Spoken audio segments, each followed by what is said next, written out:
Graça e paz, queridos irmãos. Nós estamos aqui para darmos continuidade ao nosso estudo da nossa revista, onde fala sobre as cartas de Paulo, né? Nós vamos estar aqui, essa aqui é a nossa revista, e hoje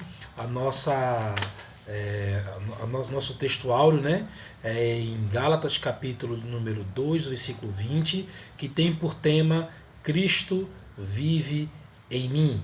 E eu queria convidar você a estar aí com a sua Bíblia aberta para estudarmos esse estudo sobre o apóstolo Paulo e as suas cartas. Nós vamos estar dando aqui sequência com a carta aos Gálatas, a epístola aos Gálatas, e vamos estar meditando sobre esse tema, Cristo vive em mim. O texto áureo diz assim, capítulo 2, versículo 20: Fui crucificado com Cristo, assim já não sou eu quem vive, mas Cristo vive em mim. A vida que agora vivo no corpo, vivo-a pela fé no Filho de Deus, que me amou e se entregou por mim. Diante desse texto áureo, nós vamos estar aqui vendo alguns tópicos. Vamos estar estudando hoje 5 tópicos, se referindo ao viver de Cristo em nossas vidas. E para isso eu vou estar repetindo algumas sequências, onde eu vou iniciar cada subtópico com a preposição se, essa cláusula condicional se, e a gente vai aqui ser desafiado com esses temas que aqui vamos estar vendo, esses subtópicos, na verdade. A gente precisa, só para fins didáticos aqui, entender uma coisa. A cidade da Galácia, ela se encontrava numa região grande da área da antiga Ásia Menor, hoje conhecida como grande parte da atual Turquia, né? Hoje a gente já localiza ali pela Turquia. O apóstolo Paulo, quando ele escreve aos Gálatas, ele tem um propósito claro e nítido de responder às questões que ele recebe de informações acerca do que estava acontecendo naquelas igrejas daquela região. E o que estava acontecendo ali, que era algo muito forte, era justamente a militância dos defensores do legalismo judaico, onde eles estavam ali falando que não era apenas a fé em Cristo Jesus que salvava, mas que o pessoal tinha que ainda cumprir as leis cerimoniais do judaísmo. E aí o apóstolo Paulo, quando escreve essa carta, ele endereça aos irmãos lá de Gálatas, ele tanto está trazendo um redirecionamento à fé cristã, né, para o evangelho que eles tinham recebido, e também fortalece-os com as convicções do reino de Deus. Então a carta, ela em linhas gerais, tem esse objetivo de tirá-los da ideia equivocada que teria que se cumprir todo o legalismo judaico, né, e assim por sua vez se distanciar daquela mensagem que eles receberam no início. E aí o apóstolo Paulo tem esse propósito de trazê-los de volta à razão, falando para eles que isso não tem nada a ver. Aí ele vai esclarecer muito sobre isso. E aí ele vai também enfatizar as convicções acerca do reino de Deus. E é sobre essas coisas que vamos tratar hoje. Então o nosso tema é Cristo vive em mim. E aí eu elaborei alguns tópicos aonde vamos estar vendo agora. O primeiro tópico é o seguinte: se Cristo vive em nós, o evangelho é insubstituível. Quando nós estamos falando isso, eu quero aqui fazer menção do versículo de número 6, do capítulo 1, até o verso de número 9, que diz o seguinte: Admiro-me de que vocês estejam abandonando tão rapidamente aquele que os chamou pela graça de Cristo para seguirem outro evangelho, que na realidade não é o evangelho. O que ocorre é que algumas pessoas os estão perturbando, querendo perverter o evangelho de Cristo. Mas, ainda que nós, ou um anjo dos céus, pregue um evangelho diferente daquele que pregamos a vocês, que seja amaldiçoado. Como já dissemos, agora repito, se alguém anunciar a vocês um evangelho diferente daquele que já receberam, que seja amaldiçoado. Então, irmãos, a gente fica aqui meditando nessa passagem, onde está muito claro uma coisa, que é preciso ter muito cuidado, porque vivemos num tempo em que há muitos acréscimos ao Evangelho. E esse acréscimo desqualifica o Evangelho como um todo. E o apóstolo Paulo aqui, ele chama esse Evangelho de um falso Evangelho ou um outro Evangelho por conta da seguinte situação, por conta do acréscimo que os judaizantes ali militavam para que o pessoal, além de crerem em Cristo Jesus como Senhor e Salvador, pudessem ali agregar junto a isto o legalismo judaico, aceitar a lei judaica como também algo que complementasse. E aí o apóstolo Paulo ele vai afirmar o seguinte, que Cristo, o evangelho dele é insubstituível, pois ele vive em nós. Então, se Cristo vive em nós, o evangelho é insubstituível. Vemos outras tendências também de alguns outros movimentos aonde querem falar sobre o evangelho segundo fulano, ciclano, ou também o evangelho do Mórmon, né, que eles colocam dizendo que é a revelação de Jesus Cristo para a América Latina, né? E aí tem outro também, o evangelho que é o evangelho segundo o Espiritismo. E aí a gente vê que a própria Bíblia diz que o evangelho ele é insubstituível. E aí vem a nossa prédica de dizer que se Cristo vive em nós, o evangelho é insubstituível. E era justamente essa direção que o apóstolo Paulo estava dando. O segundo ponto que eu quero nos falar aqui é sobre se Cristo vive em nós, temos clareza quanto ao objetivo da lei. Veja, diante disso tudo, a gente não pode simplesmente dizer que a lei judaica ela não servia para nada. Não, não é isso. Mas aí quem tem a convicção de que Cristo vive nele, sabe colocar essa questão no seu devido lugar. Vemos aqui o capítulo número 2, né, o verso número 16, dizendo o seguinte, 2,16. Sabemos que ninguém é justificado pela prática da lei, mas mediante a fé em Cristo Jesus. Assim, nós também cremos que Cristo Jesus, para sermos justificados pela fé em Cristo, e não pela prática da lei, porque pela prática da lei ninguém será justificado. Em uma outra ocasião, o apóstolo Paulo chega até a dizer que a lei serviu como aio, como um instrutor, como um professor, como alguém que nos apontou a Cristo. Então o papel da lei, eu coloquei aqui no nosso subtópico aqui, que a lei ela não justifica ninguém. O que justifica é a fé em Cristo. A lei serviu de ensino apontando para Cristo. A lei não é contra as promessas de Deus, mas aponta para as promessas de Deus. Então a lei, o devido lugar dela é o lugar de sinalizador. A lei é aquela que adverte, é aquela que é como se fosse aquela plaquinha dizendo assim, não pise na grama. Então o fato é que a lei ela não tem poder de justificar ninguém, mas Cristo sim, este morreu na cruz pelos nossos pecados e ao terceiro dia ele ressuscitou para nos dar vida juntamente com ele. Então vem agora o terceiro subtópico que eu quero aqui abordar, que é o seguinte, se Cristo vive em nós, superamos os falsos irmãos.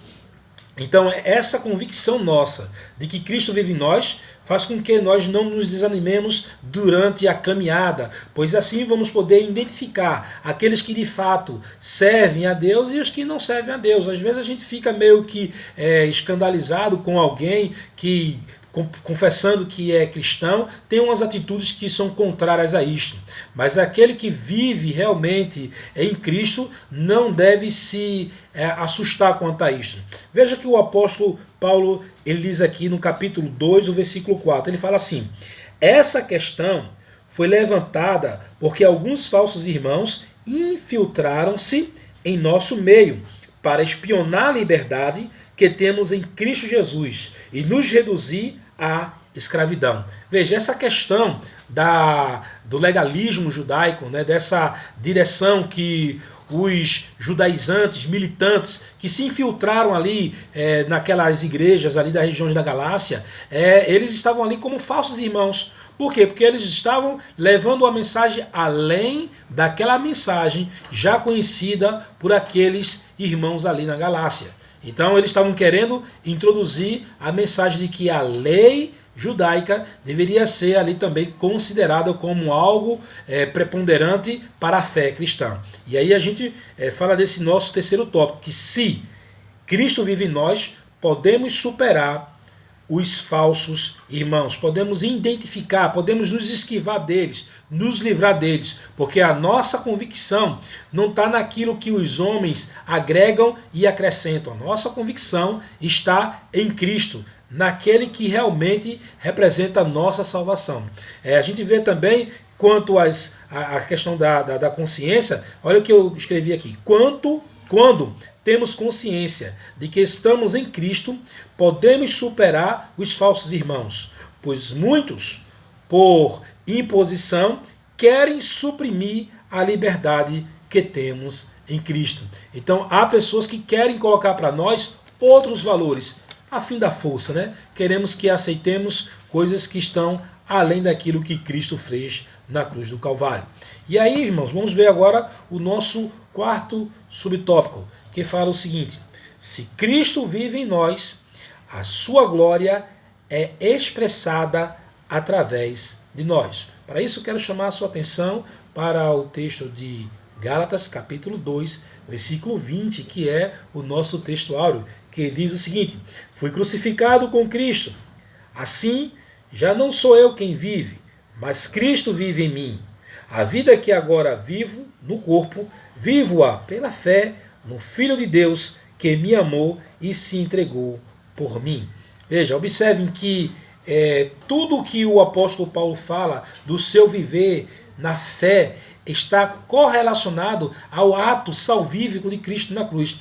Em todo o bojo da sua mensagem, ele coloca isso como algo inegociável, a ponto de a gente aqui fazer essa afirmação, que aqueles que vivem em Cristo, né, também eles expressam essa glória através de suas vidas. Veja, eu anotei aqui, a glória está na cruz do Salvador. As marcas em nossas vidas não são construídas, empregadas pelo que fazemos, mas pelo que Jesus fez em cada um de nós. Ou seja, o mérito é de Cristo. Nós não temos nada a acrescentar, porque havia, irmãos, ali um entendimento equivocado por alguns por conta da mensagem simples e objetiva do Evangelho. Qual era a mensagem simples e objetiva? Era o seguinte: você admitia que você tinha incapacidade para se salvar. Você admitia que você era um pecador e precisava de um redentor. E você colocava essa sua fé depositada na pessoa do Senhor Jesus Cristo. E ele, por vez, ele lhe salvava dos seus pecados. Assim, porque você confiava nele, confessava os seus pecados a ele e entregava a sua vida a ele. E aí muitos achavam isso simples demais, diziam: não, a gente tem que fazer algo que justifique aí a nossa salvação. E aí vinha toda a questão do legalismo judaico, onde tinha todo um cumprimento legal de práticas litúrgicas, de práticas cerimonialistas, onde as pessoas se achavam ali dignas de Deus por estarem cumprindo aquelas práticas. E o apóstolo Paulo, ele é muito incisivo em dizer o seguinte: olha, não são essas práticas cerimonialistas, essas práticas litúrgicas que nos levam a ter uma comunhão maior com Deus, a termos a salvação, mas sim o fato de confiarmos em Cristo como nosso Salvador único e suficiente. Por isso, se nós vivemos em Cristo, a glória dele, de Cristo, é expressada através de nós. E aí, irmãos, nós vemos o seguinte, eu coloquei aqui também a seguinte recomendação: a glória está na cruz do Salvador. As marcas em nossas vidas não são construídas, empregadas pelo que fazemos, mas pelo que Jesus fez em cada um de nós. Então, repetindo de novo, para não esquecermos que essa é a sentença que leva toda a atribuição, todo o mérito a Cristo e não a nós. E aí passamos para o quinto subtópico, que fala o seguinte: se Cristo vive em nós, não anulamos a graça por conta de valores religiosos. E aí eu quero fazer menção do capítulo 2, versículo 21 de Gálatas, que diz o seguinte: não anulo a graça de Deus, pois se a justiça vem pela lei, Cristo morreu inutilmente. Veja, irmãos, conforme a sentença que a gente colocou aqui, se Cristo vive em nós, não anulamos a graça por conta de valores religiosos. O que eu quero dizer com isso? Eu quero dizer o seguinte, que a gente tem que entender que Cristo, ele é único. O seu ato na cruz é único. E que nós não devemos, em detrimento de nenhum valor religioso, colocarmos qualquer um desses valores no lugar onde Cristo deve ocupar. E aí, quero observar a seguinte anotação que fizemos aqui. Os Gálatas estavam querendo anular, colocando de lado a graça de Deus para a salvação, para aderir às exigências da lei, transformando a vida cristã em um verdadeiro legalismo. Então, aqui o apóstolo Paulo, quando ele encerra dizendo que se a justiça vem pela lei, Cristo morreu inutilmente. Por quê? Se você admite que o fato de você estar fazendo umas recomendações religiosas, se você faz um cumprimento legal, justificando a si mesmo como alguém suficiente para cumprir toda a lei de Deus, significa que o que Cristo fez na cruz foi algo inválido. Mas aí a gente vem afirmar o seguinte, que se nós vivemos essa vida em Cristo, não anulamos a graça. A graça que é o favor imerecido. A graça evidencia que nós não fizemos nada para merecer. Foi uma decisão deliberada do próprio Deus de enviar o seu Filho e fazer com que ele ali, através da cruz, nos trouxesse vida e vida abundante. Então é justamente isso. Não devemos colocar nenhum valor religioso, filosófico, ideológico para justificar a nossa salvação, mas apenas colocar a nossa fé única e exclusivamente em Jesus. E aí, eu quero tratar aqui da nossa conclusão. Concluindo, algumas evidências de uma verdadeira vida em Cristo traz para nós as seguintes diretrizes, que é reafirmando tudo aquilo que nós vimos agora. As diretrizes são as seguintes: o Evangelho é insubstituível. A segunda diretriz é: a clareza quanto ao objetivo da lei deve estar nítida em nossas mentes. Ou seja, a lei, ela apontava para Cristo, ela queria nos levar até Cristo, mostrando que, através dos nossos esforços, não poderíamos obter nenhum êxito quanto à salvação. A terceira direção que a gente tem aqui é a seguinte: a superação para com os falsos irmãos. Ou seja, quando nós vivemos em Cristo, podemos identificar esses falsos irmãos e assim superar todas as artimanhas e ingerências malignas que advêm através desse. E a quarta direção que a gente pode obter aqui é de que a glória de Cristo, ela é expressada através de nós, por nosso meio, por nosso intermédio. Não a glória para nós, mas a glória de Cristo através de nós. E o quinto e último, direcionamento para a nossa vida é o seguinte, que a graça não é anulada por causa de valores meramente religiosos. Então, com essas diretrizes, podemos viver uma vida cristã autêntica, cristológica, ou seja, Cristo sendo o centro da nossa mensagem. Eu quero orar por você agora. Vamos orar.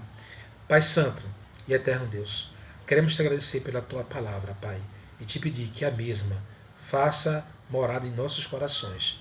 Firma os nossos passos em ti, para a glória do teu nome. Amém. Que Deus abençoe a todos, em nome de Jesus.